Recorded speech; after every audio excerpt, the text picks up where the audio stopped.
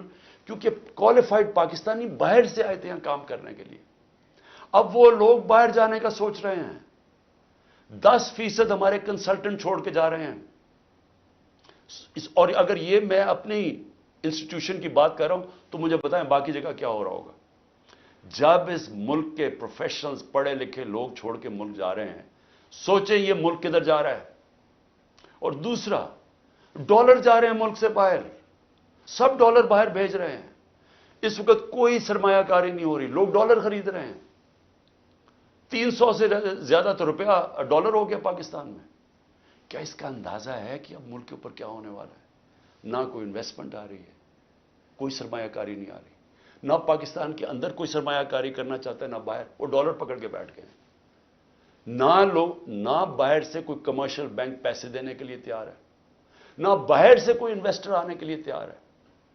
اور سارے جو پاکستان کے ہم ریکارڈ انڈیکیٹرز چھوڑ کے گئے تھے, ریکارڈ پہ ایکسپورٹس تھی, آج ایکسپورٹس گر رہی ہیں.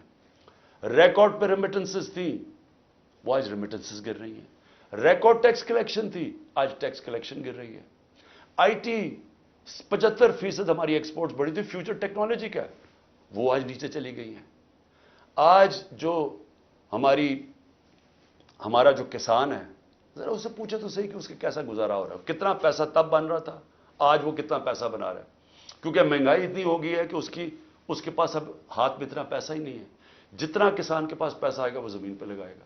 کبھی پوچھا ہے کہ جو پروڈکشن سینٹر ہیں جس سے دولت بنتی ہے, جس کی وجہ سے آپ نے قرضے واپس کرنے ہیں, جو ہے انڈسٹری بند ہو رہی ہے. آج بے روزگاری پھیل رہی ہے. ریکارڈ انڈسٹریل پروڈکشن تھی ہماری, 10.4% لارج سکیل مینوفیکچرنگ تھی ہمارے آخری مہینے میں, آج وہ گر رہی ہے.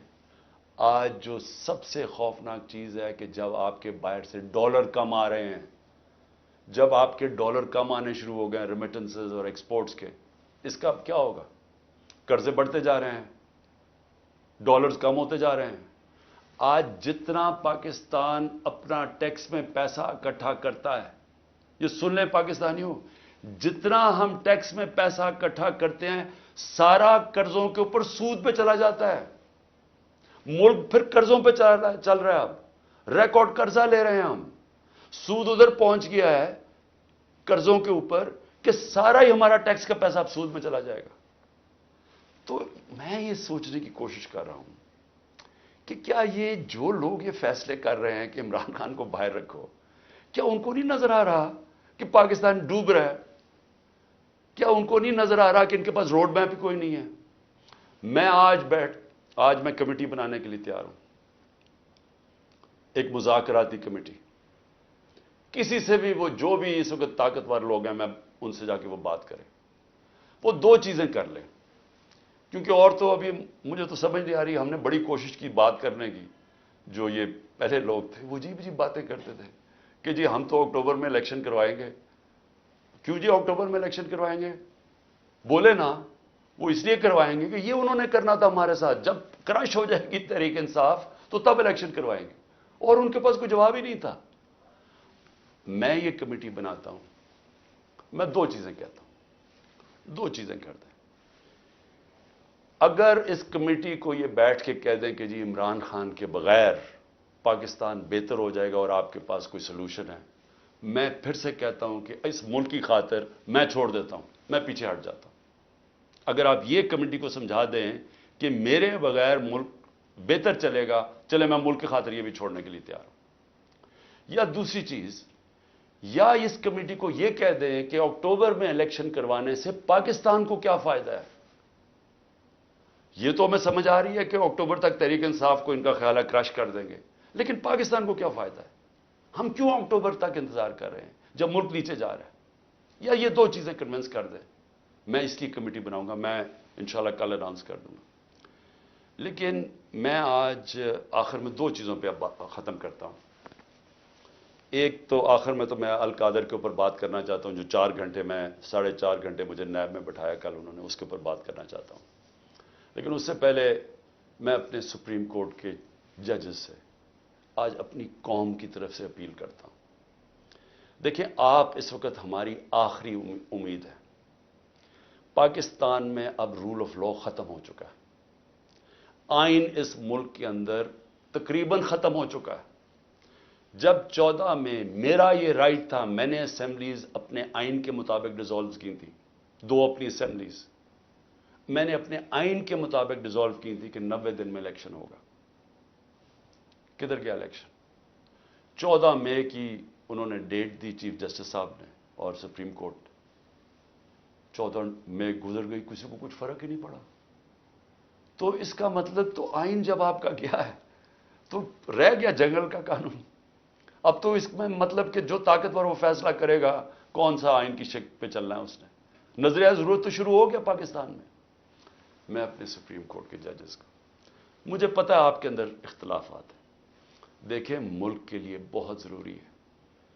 آپ نے اگر اس ملک کی جمہوریت کو نہ بچایا اور آخری امید اب آپ رہ گئے، یہ تاریخ آپ کو معاف نہیں کرے گی.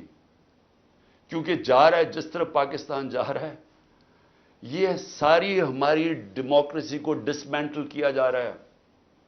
سارے جو جمہوریت کے ادارے ہیں وہ ایک ایک کر کے تباہ کیے جا رہے ہیں. یا جمہوریت نہیں ہے اب. ہم تو میں بیٹھا ہوتا ہوں ہر روز کہ کس دن آ کے مجھے پکڑ لیں گے، ایک دم انٹرنیٹ بند کر دی پکڑ کے. یعنی کون سی جمہوریت میں ہوتا ہے؟ سارے لوگوں کو جیلوں میں ڈال دے. مجھے یہ نہیں پتا میں اب کسے کانٹیکٹ کسے کروں.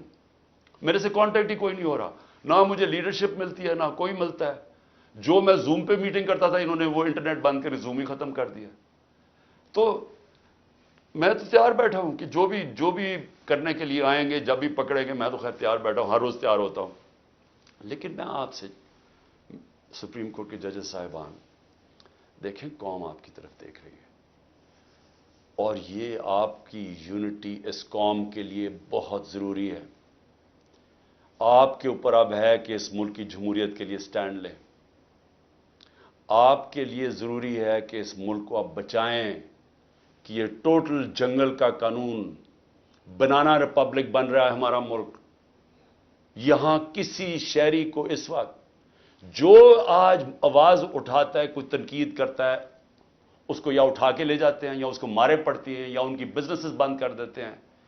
یعنی یہ تو ایسے لگ رہا ہے کہ ہم وہ ہٹلر کے گسٹاپو کے دنوں میں بیٹھے ہوئے ہیں. یعنی ہمارے لیے تو وہ دن آ گئے ہیں. تو موزز سپریم کورٹ کے ججز صاحبان، یہ آپ کے اوپر بہت بڑی ذمہ داری ہے. اور اللہ ان لوگوں کو، جن لوگوں کو ذمہ داری دیتا ہے، ان کے اوپر امتحان بھی بڑا ڈالتا ہے. یہ آپ کے اوپر ہے، ہماری جو رئیس جمہوریت ہے اس کو بچانا، کیونکہ ہمیں اور اب کوئی امید نہیں نظر آ رہی. آخر میں القادر کے اوپر دیکھیے جی، اب آپ نے ایسے سمجھ رہے ہیں کہ یہ ساری جو ایک کیبنٹ کے اندر فیصلہ ہوا تھا 3 دسمبر 2019 میں، اب آپ نے ایسے دیکھنا کہ آپ میرے کیبنٹ ممبرز ہیں اور آپ نے کیا فیصلہ کرنا ہے. یہ میں نے اب سارا میرا جو کیس بنا ہوا ہے وہ یہ کہہ رہے ہیں کہ یہ عمران خان آپ نے فیصلہ غلط کیا. آپ نے یہ فیصلہ اس لیے کیا کہ وہ القادر ٹرسٹ جو 1 سال پہلے بننا شروع ہو گیا تھا، آپ نے فیصلہ کیا اور اس کی گراؤنڈ بریکنگ ہو گئی تھی اس سے 7 مہینے پہلے. لیکن یہ کہہ رہے ہیں کہ وہ القادر ٹرسٹ میں کیونکہ آپ کو فائنینشلی فائدہ ہوا جو کہ نہیں ہوا، اس لیے آپ نے یہ غلط فیصلہ کیا. اب یہ فیصلہ کیا تھا ذرا آپ نے سمجھنا ہے کہ آپ میرے کیبنٹ ممبر ہیں. کیبنٹ کے سامنے یہ چیز رکھی گئی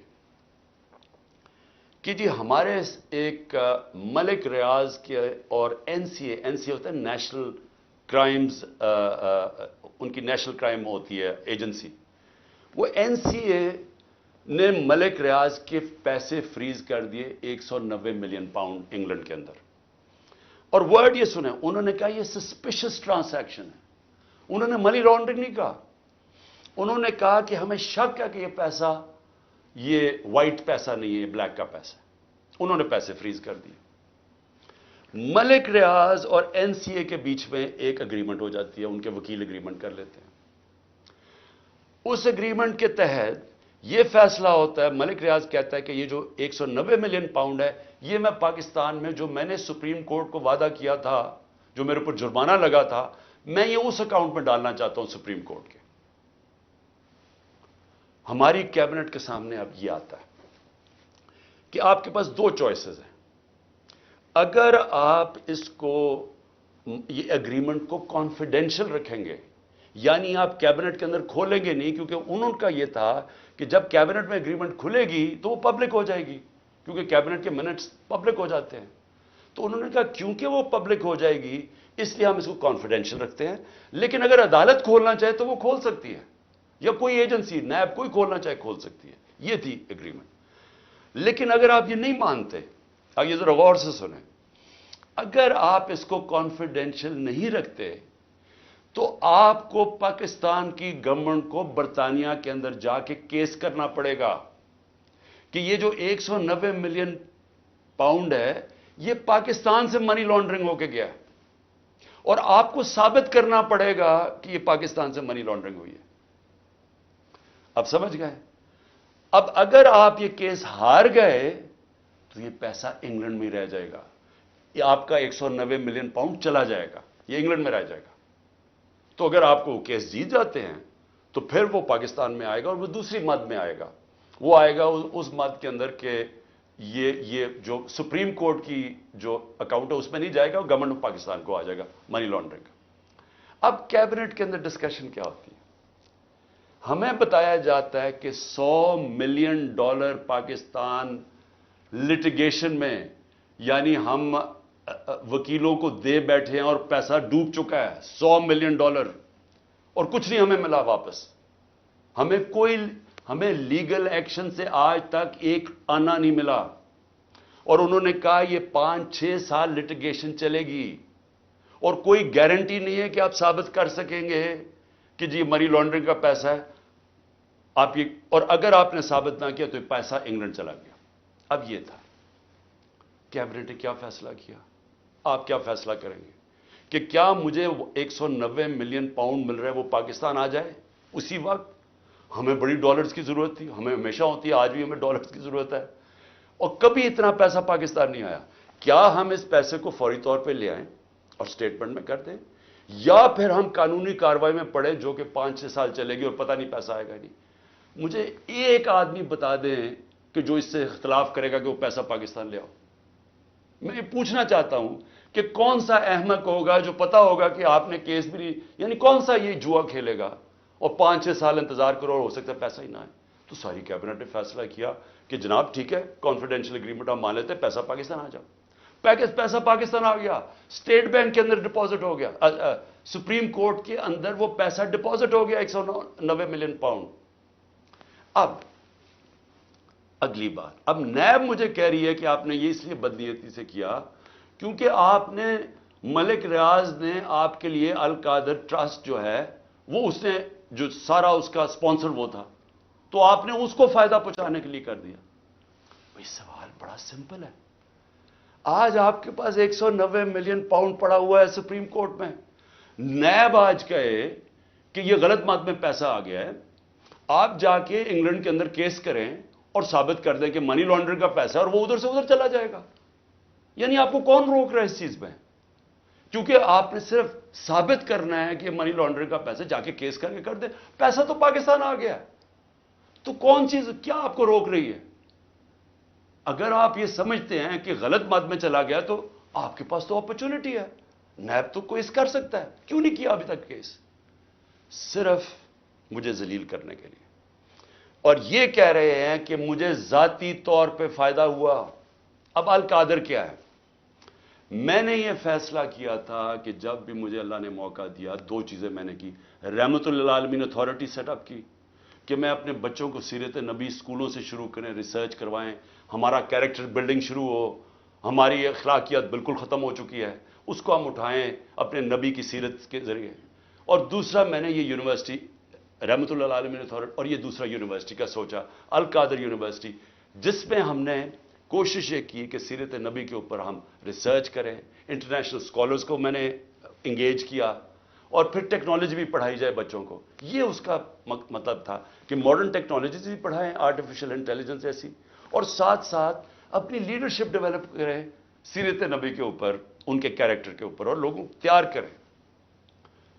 میری جو بیوی بشرا بیگم، ان کے اوپر وارنٹ نکال دیے گئے، کس چیز کے؟ کہ وہ ایک ٹرسٹی ہیں، ان کو میں نے ٹرسٹی رکھا۔ کیوں ٹرسٹی رکھا؟ کیونکہ سیرت نبی میں ان کو انٹرسٹ ہے، انہوں نے بڑی پڑھا ہوا ہے اس چیز کے اوپر، انہوں نے پڑھا، یعنی وہ ان کا شوق ہے کہ یہ سیرت نبی پھیلائی جائے، تو اس کو ٹرسٹی رکھ دیا۔